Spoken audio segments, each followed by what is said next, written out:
Tales under the new moon. Footprints of a traveler. The song of oblivion, which had wrought untold ruin upon Etheris, had been silenced once and for all. In the wake of this joyous event, the traveler and his brethren had convened at the heart of their realm to discuss the future of the star for the last time. At length, the proceedings came to an end, with the inseparable siblings who chaired the assembly directing their closing words at Oshon. "May your final journey be fulfilling," Naimia said with a smile gentle as starlight. To this, her brother Alphic added, his voice tinged with hope, "We look forward to receiving the adventurer here in the Omphalos." Oshon said naught in answer, choosing only to nod. In that moment, he was overcome by emotion, and he knew that it was the same for the others. Thaliak was as relieved that man's history would endure as he was proud of those who had fought to preserve it. Azima's breast swelled with the elation that, after so very long, Vanna's plan had succeeded. Halone and Menfina, meanwhile, shared in their ardent admiration of their children's courage, and fondly spoke of the day the starship Ragnarok had set sail for the edge of existence. How they had hoped then that mankind would triumph, and how they hoped now that their long-held wish would be fulfilled. The wish that their ether, accumulated over millennia of prayer, would be restored to the star as a blessing both for those who lived and those yet unborn, and that their cores forged from the souls of Vanna's stalwart allies would return to the ethereal sea to arise as new life. With the final days averted, they had concluded that the time was right to take the necessary step, to face and be failed by their beloved children. Bayergot and Ralger promptly set about preparing the stage for what would be the first and only battle. Limlane transformed into a seabird and took wing for Limsalominza, that she might gaze upon the deeds of her faithful one more time. And assuming his guise as the mortal Derek, Oshon set forth from the Omphalos to enlist the aid of the hero central to their plan. Although accorded dominion over mountains, Oshon was better known as the deity of travel, he who roamed the star and shared in man's solitude. In his role as the Wanderer, he had spent more time without the goddess' domain than within, and was careful ever to re-enter the world of men where he had left it.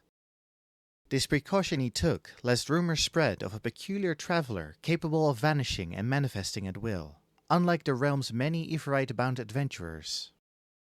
So it was that he first teleported to a quiet corner of Treespeak in the Twelveswood. The nearby fauna scattered in shock at his sudden appearance, but no other eyes were present to bear witness. He took a deep breath, then set off westward with the nonchalance of a traveler carrying on after a rest. It was not long before he heard the rushing of Murmur Rills, the river that marked the start of Elder Springs.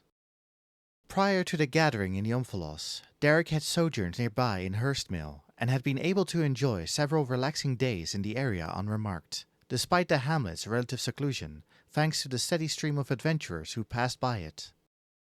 During that time, he had become acquainted with the local wood-whalers, and was thus favored with warm smiles by those standing guard when he crossed over the bridge.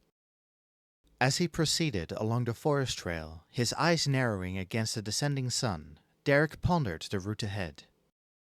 It was but a short distance to Curthus, and thence to Mordona, where, posing as an explorer, he would approach the Sons of St. Koenig, with the claim that he had discovered the entrance to the mythical Phantom Realm. Far too brief a journey.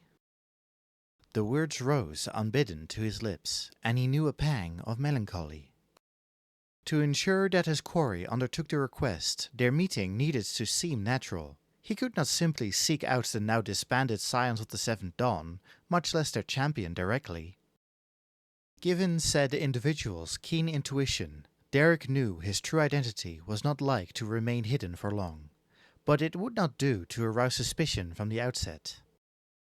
Thus would he contrive to have the petition reach the students of Baldessian by way of a closely connected organization.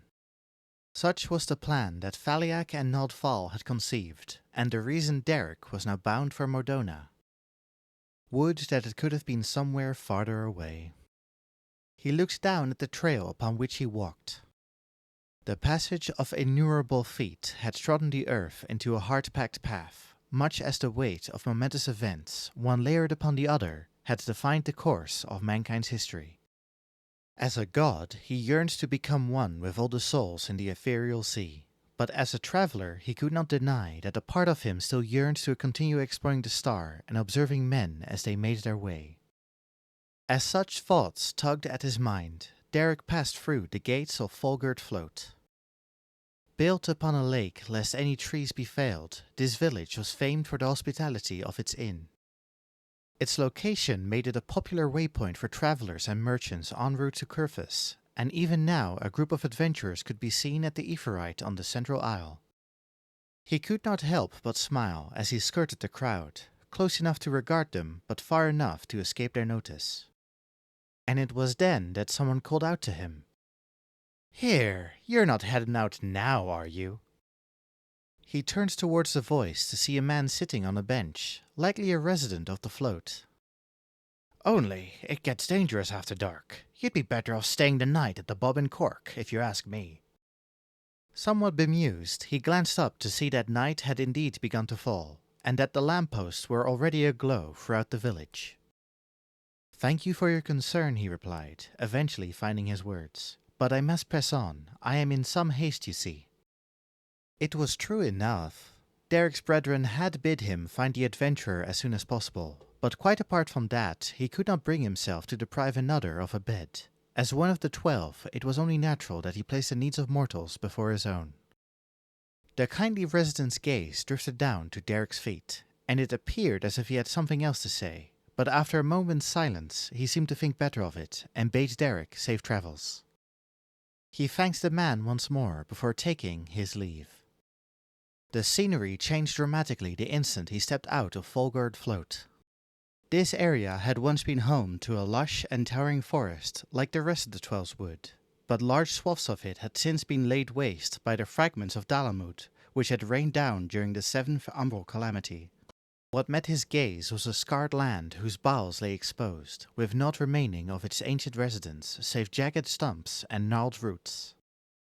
For the benefit of the Twelveswood's surviving inhabitants, however, the roads were still maintained and patrolled, and taking advantage of the rent earth, industrious souls now gathered here in droves in hopes of striking rich mineral veins. Truly, the children of man are nothing if not resilient. Determined to reach Kurfus before the last light faded, Derek made to quicken his steps, only to be stopped in his tracks by a familiar voice. "Ere you go any further, there is something you may wish to know." He spun on his heels to spy a hovering seedling with a pair of hand-like vines raised to its chin, and recognized it at once as Novika's avatar. "That you should call to me out here," he began, his brow darkening. "What is it?" "Pray, look down," Novika instructed, her tone amused. Derek did as he was bidden, and immediately noticed a baby Opo-Opo by his feet. Trembling faintly, it grasped the corner of his cloak with a tiny hand and, looking squarely up at him, let out a pleading whimper. His eyes widened in surprise. "Have you been following me, little one? Since when?" "Since before Fulgurt Float," Novika answered in the creature's stead. "Its pack fell prey to a beast of the forest, leaving it orphaned and wounded, and when it saw you passing by, it decided to follow you." As the patron deity of Gridania, Novika had no doubt come to watch her faithful while their brethren made their preparations, and in the course of her observations she must have caught sight of him, along with his unexpected companion. "Since you seemed entirely oblivious to its existence, I thought it best to bring it to your attention before you went too far. That's all. I shall be on my way now." Without another word, Novika transformed into an orb of light and vanished into the darkening wood. Derek regarded the Opo-Opo, his face the picture of consternation. The creature returned his gaze unflinchingly, trust and expectation plain in its large, innocent eyes. Alone and wounded as it was, it could not long survive in the forest, and to turn it away would be to betray its faith in him. "Very well, with the time I have left as a man, I can at least keep you company." Thus resolved, Derek resumed walking, using the light of a nearby lamppost to guide his steps. The frontier guard tower soon came into view. He ascended the rise that led to it, the Opo-Opo scampering after him, and announced himself to a wood whaler warming himself by a campfire. "Might a traveller share the fire a while? My little companion here has come to some harm, and I would tend to its hurts," he said, gesturing to his charge. The sentry assented with a chuckle, and waved for Derek to sit on one of the tree stumps that served as seats. This he duly did, and, taking the Opo-Opo into his arms, quickly located a deep gash on its hip.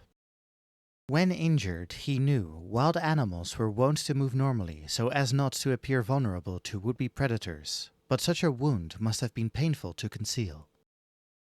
Derek rummaged in his knapsack and produced a pot of healing ointment, a gift from a merchant who had worried that he travelled too lightly. He applied a generous amount to the wound, glad of the chance to make use of it, and noted with satisfaction how the Opo-Opo ceased trembling and settled on his lap. "It certainly trusts you," the sentry observed, grinning. "Now, assuming you intend to head through the pass, I would let your companion rest a spell. You might yet return to Folgord, but if you do not mind the lack of comfort, you're welcome to stay at the spire. We always enjoy hearing the tales of travelers." Derek took in the sky as he considered his options. Night had well and truly set in, and the stars glinted like jewels scattered upon a veil of black. To press on to Curfus now would be punishing on the baby Opo-Opo. This time it would be wise to heed his host's suggestion, he concluded. A tale in repayment for their kindness, then. The one he had overheard at a tavern in Ul'dah, perhaps, about those individuals known as inspectors who dealt with all manner of mysteries. Or of his visit to Alamigo in the days following its liberation, or... As he gazed into the flickering flames, searching the well of recollection, fragments of a distant memory came rising up, of a woman with whom he had shared a campfire in the wilderness. She too had gazed into the flames as she passionately spoke of the joys of roaming free, of seeing new lands and meeting new souls as she journeyed the star in search of problems to solve. He cast his mind to past, present, and future, to that woman who so loved the world, to the loyal comrades who shared her dreams, and to the adventurer in whom she had entrusted her hopes. Would they forgive him this indulgence, and let him enjoy his final journey just a little while longer? The Opo-Opo shifted in his lap and began to snore. Well, that settles it. With glinting eyes, he looked around at the gathered whalers and cleared his throat. Thank you for listening to Tales Under the New Moon, Footprints of a Traveler.